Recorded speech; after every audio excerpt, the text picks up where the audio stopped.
Battery চালিত রিকশাকে বৈষম্যমূলক আখ্যা দিয়ে সেটি নিষিদ্ধ করার দাবিতে রাস্তায় নেমেছে শত শত পায়ে চালিত রিকশা চালকরা।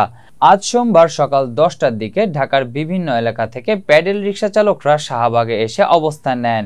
এতে গুলিস্তান ধানমন্ডি ফার্মগেটগামী যানবাহন বন্ধ হয়ে যায়। সেনাবাহিনীর সহযোগিতায় পুলিশ রিকশা চালকদের প্রতিনিধিদের সঙ্গে কথা বলে সড়ক থেকে সরে যাওয়ার অনুরোধ করেছেন। পুলিশ জানিয়েছে, বিষয়টি নিয়ে আলোচনা চলছে।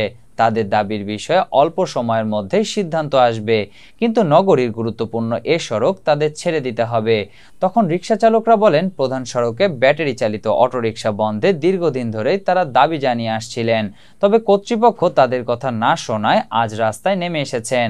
তারা আরও বলেন, অটোরিকশা চালকরা 100 টাকার ভাড়া 50 টাকা হলেই চলে যায়।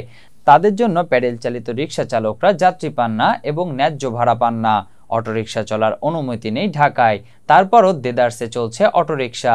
পায়ের রিকশার বৈধতা আছে, নাম্বারও আছে। এর জন্য প্রতি বছর 300 টাকা ফি দিতে হয়। এই শেখ হাসিনার অবৈধ অটোরিকশা চালানোর অনুমতি দিয়ে আমাদের বৈধ রিকশাকে অচল করে দিয়েছে।